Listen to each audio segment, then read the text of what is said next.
السلام علیکم جی. میں اس موضوع کے اوپر گفتگو نہیں کرنا چاہ رہا تھا، لیکن اب چونکہ معاملات اپنے منطقی انجام کی طرف بڑھ رہے ہیں اور اس کو بھی ایک قانون کا غلاف پہنانے کی تیاری ہو رہی ہے اور صادق اور امین کا سرٹیفکیٹ اضافی طور پہ جاری کر دیا جائے گا. جس طرح وہ اپنا لیگل کروانے گئے تھے نا پاناما، یعنی جائیداد کا بھی موصوف کا صاحب کا جو معاملہ ہے وہ پاکستان کی سپریم عدالت سے طے ہوا ہے، براہ راست وہاں پہ چلا گیا جناب. وہاں آئینی نقطہ تھا نا جی، اسی لیے انہوں نے ٹیک اپ کر لیا جناب ثاقب نثار صاحب نے. حالانکہ پاکستان کے جوڈیشل سسٹم کے اندر جائیداد کی لیگلائزیشن کا جو معاملہ ہے وہ آئینی عدالت میں جا ہی نہیں سکتا.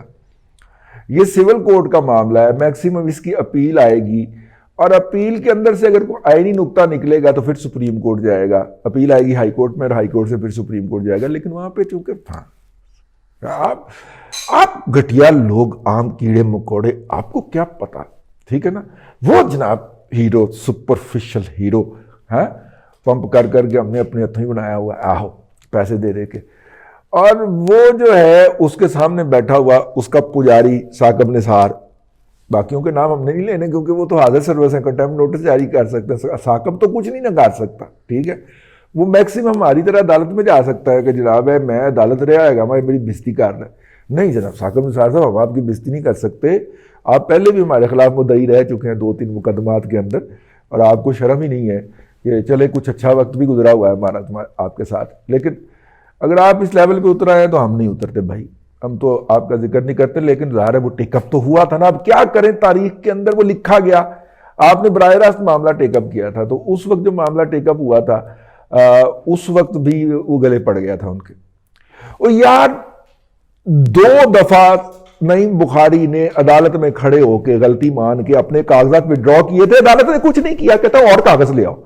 پھر ججمنٹ ریزرو ہو گئی، ججمنٹ ریزرو کے بعد کوئی نیا آرگومنٹ انٹرٹین نہیں ہوتا. وہ اس نے اس وقت بھی 8 ڈاکومنٹ ثاقب نثار نے انٹرٹین کیے تھے. یار کس طرح عدلیہ کے ساتھ بلاتکار ہوا ہے اس ملک کے اندر، ٹھیک ہے. اور ہماری آنکھوں کے سامنے ہوا ہے اور ہم نہیں بول سکے اس کے اوپر، اور نہیں بول سکتے کیونکہ کنٹمپٹ کا عصائے موسوی ان کے ہاتھ میں، عصائے موسوی ویسے واوا لب گیا.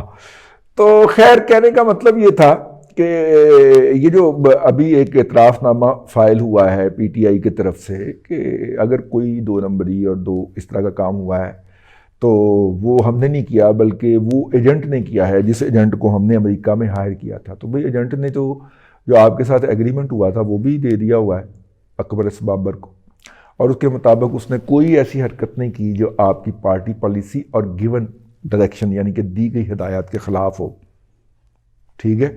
اس کا مطلب ہے جو کچھ ہوا ہے وہ آپ کے کہنے کے مطابق ہوا ہے، اور جناب عمران خان صاحب کے اپنے ہاتھ مبارک کے دستخط ہیں اس کے اوپر اور باقاعدہ نشانات بھی ہیں، ٹھیک ہے.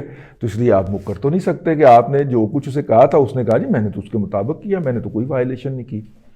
اب اصل میں مسئلہ کیا ہے، میں نے آپ کو پہلے بھی اپنے ایک ویلاگ میں بتایا تھا کہ یہ جو ان کا ہے نا طریقہ کار، میرے پاس 90s کے اندر ایک بچہ آیا تھا اور وہ چاہتا تھا کہ میں اس کی خبر چھاپوں. میں اس وقت اتنا نہیں تھا نا بھائی، بھلے ایڈیٹر لیول پہ بیٹھا ہوا تھا لیکن اتنا تپڑ نہیں تھا بھائی اتنی بھاری خبر، اتنی ہیوی خبر چھاپنے کا، جبکہ وہ سب ہیرو ہو اور اس کی پوجا کے اندر لگایا جا رہا ہو اور اتنے ادارے اس کی مالشنگ کر رہے ہوں اور آپ اس کے خلاف خبر چھاپ دیں، ٹھیک ہے.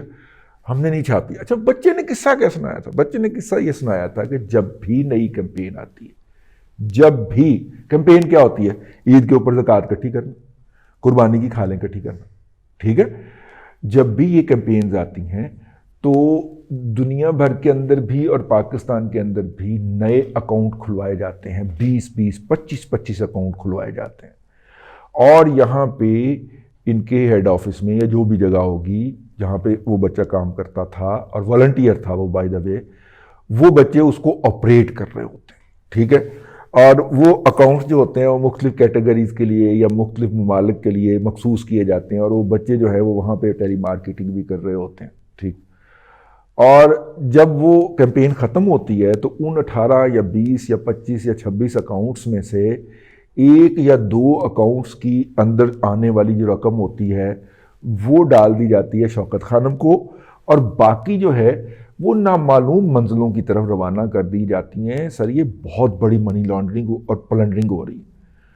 اب بات اتنی بڑی تھی، میں نے اسے کہا مجھے کوئی کاغذات دے. تو اس زمانے کے اندر نا وہ کہہ رہا تھا مجھے آپ کیمرہ دیں، میں اندر سے ساری آپ کو تصویریں بنا کے لایا تھا. میں کہا نہیں، مجھے کاغذات چاہیے. ٹھیک ہے، میں اتنی بڑی خبر تمہاری صرف بیان کے اوپر جاری نہیں کر سکتا. پھر میں نے اسے ایک اور بھی طریقہ بتایا. میں نے کہا تو عدالت کے اندر اپلیکیشن ڈال اور اس کے اندر یہ ساری چیزیں لکھ دے. جب وہ عدالت کا حصہ بن جائے گی، عدالت اس کو انٹرٹین کر لے گی، تو ہم عدالت کے کندھے پہ رکھ کے یہ خبر چلا دیں گے. اس نے کہا یہ مجھے قتل کروا دیں گے. وہ بچہ مجھے بعد میں پتہ چلا یہاں سے پاکستان سے اسے بھاگنا پڑ گیا تھا کیونکہ اس کی جان کے دشمن ہو گئے تھے. وہ آج کل شاید جرمنی میں ہوتا ہے. میرا کچھ 7-8 سال پہلے اس نے کوئی ای میل پہ رابطہ کیا تھا تو پتہ چلا تھا وہ جرمنی میں مقیم ہے. لیکن وہ کہہ رہا تھا کہ میں کہیں پہ پرماننٹ نہیں رہتا، میں جگہ بدلتا رہتا ہوں. یہ بڑے انفلوئنشل لوگ ہیں، ان کو جب بھی پتہ چلتا ہے یہ میری جان کے دشمن ہو جاتے ہیں، کیونکہ ان کو پتہ ہے کہ میرے پاس بہت سارے راز ہیں اور میں ان رازوں کو راز نہیں رکھنا چاہ رہا. تو خیر یہ طریقہ واردات ہے جی. اب مسئلہ یہ نہیں ہے، میں نے جب اس معاملے کے اندر کچھ لوگوں سے بات کرنے کی کوشش کی یا بات کرنے میں کامیاب ہوا تو انہوں نے کہا کہ مسئلہ یہ ہے کہ یہ جو اکاؤنٹ کھلتے تھے اور اس کے اندر بعض اوقات بینکنگ چینل کے ذریعے پیسے آتے تھے، بعض اوقات ہنڈی کے چینل کے ذریعے پیسے آتے تھے. یہ اکاؤنٹ پاکستان کے اندر ریاست اور غیر ریاستی عناصر اپنے مقاصد کے لیے بھی استعمال کرتے تھے. یعنی اوپر ٹھپا لگا ہوا شوکت خانم کے اکاؤنٹ کا، اندر کوئی واردات ہو پہ رہی، کسی اور کے پیسے آ جا رہے ہیں. ٹھیک ہے، اور چونکہ ریاست کی طرف سے ان کے لیے ایک ماں جیسی ٹریٹمنٹ تھی کہ یار ان کو کچھ نہیں کرنا، یہ نیک کام کر رہے ہیں.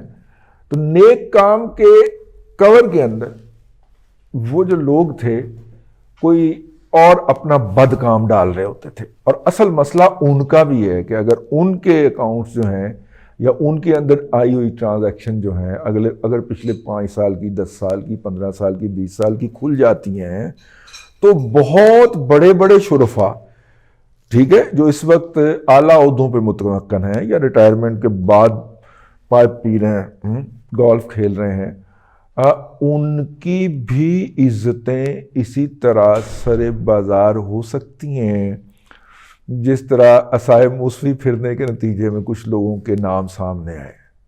ٹھیک ہے، تو اصل مسئلہ یہ نہیں ہے پی ٹی آئی کی فنڈنگ کو جو روکا جا رہا ہے نا، جو اس کو کرنے سے ہونے سے روکا جا رہا ہے، بے نقاب ہونے سے روکا جا رہا ہے. اس کے اندر یہ عنصر جو ہے آپ صرف عمران خان یا شوکت خانم کو سینڈ بیگ کے طور پہ استعمال نہ فرمائیں. یہ مجھے اندر سے عرض کیا گیا ہے، اندر سے عرض کیا گیا ہے، ایتھو نہیں، شوکت خانم کے اندر سے عرض کیا گیا کہ جناب آپ اس کے اوپر صرف ہمیں سینڈ بیگ نہ بنائیں. اصل میں وہ لوگ اس کیس کا فیصلہ نہیں ہونے دیں گے جن کے اپنے بے نقاب ہونے کا خطرہ ہے، اور اس کا فیصلہ جج ارشد ملک جیسا ہی آئے گا.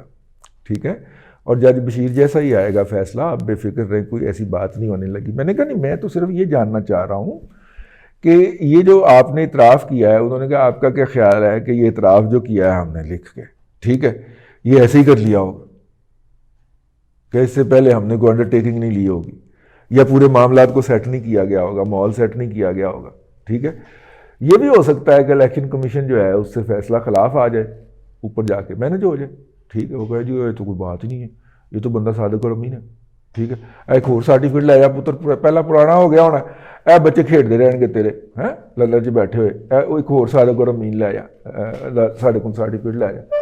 کہتا ہے یہ بھی ہو سکتا ہے، تو اس لیے آپ اتنے ایکسائٹڈ نہ ہو. میں نے کہا جی میں قطعاً ایکسائٹڈ نہیں ہوں، کیونکہ میں نے تقریباً کوئی 1.5 دہائی سے زیادہ انہی عدالتوں میں ایز اے رپورٹر دھکے کھائے ہیں، اور مجھے پتہ ہے کس کی کیا اوقات بساط ہے اور ہوتی ہے.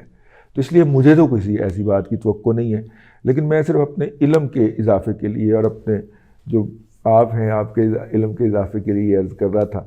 وہ اعتراف ہو گیا جی کہ جناب یہ ہم نے نہیں کیا، یہ اس نے کیا. اب وہ کہتا ہے جی میں نے ایگریمنٹ کے تحت کیا، اور ایگریمنٹ کے تحت اگر کیا تو اس کا مطلب ہے کہ آپ اس کے ذمہ دار ہیں. ویسے یہ عجیب بات ہے کہ نواز شریف کے بیٹے کی کمپنی ہے تو ذمہ دار نواز شریف ہے اور میری کمپنی کے اندر ہینگی پینگی ہو گئی تھی، ذمہ دار جو ہے وہ ایجنٹ ہے جس کے ساتھ میں نے ایگریمنٹ کیا تھا۔ بڑی کمال دی گل ہے، مطلب عدلیہ کے بڑے اعلیٰ معیارات پاکستان کے اندر ہو رہے ہیں، ہمیشہ سے ہی ہوتے رہے۔ جسٹس عبدالرشید سے شروع کر لیں آپ، وہ جو پہلا ایجنٹ تھا اپنا گوروں کا، اور اس نے جناب جو ہے وہ ہاں تاریخ ہے جی ہماری، کیا کریں آپ، اس سے پیچھا تو نہیں چھڑایا جا سکتا نا ماضی سے، یہ ماضی کا حصہ ہے، تو تب سے ہی ہو رہا ہے جی۔ لیکن اب چونکہ بڑے قریب سے دیکھا ہے ان خداؤں کو اور بہت قریب سے کچھ راز پائے ہیں میں نے، تو وہ جب قریب سے دیکھ لیتا بندے کو تو بندے کو کریچ آنی شروع ہو جاتی، ایمان ہی اٹھ جاتا کہ یہ ہم کس طرح کے سوسائٹی کے اندر اس کو کس طرح کے گھناؤنے کردار کے لوگ جو ہیں اور کتنے گھٹیا اور نچلے لیول کے لوگ مینج کر رہے ہیں، ہم اس کے اندر زندہ ہیں، اور ہم کہتے ہیں کہ جناب یہاں پہ بس الفاظ ہی ختم ہو جاتے ہیں جی، ڈر بھی لگنا شروع ہو جاتا ہے، اور اسی کے دوران نا میرے اندر وہ ہوتی رہتی ہے نا گڑبڑ، تو وہ باقاعدہ تکلیف ہونی شروع ہو گئی، تو اس لیے اس سے پہلے کہ وہ تکلیف بڑھ جائے تو آج کے لیے اتنا ہی، تھوڑے کو خط سمجھیں، تھوڑے کو بہت سمجھیں، خط کو تار سمجھیں، بس جی اللہ آپ کو آسانی عطا کرے۔ ہمارے 2 نیچے ہے جی اکاؤنٹس ہیں، ان کے اوپر بھی ذرا نظر ڈال لیا کریں، اللہ آپ کو آسانی عطا کرے اور آسانیاں خلق خدا میں تقسیم کرنے کی توفیق عطا کرے۔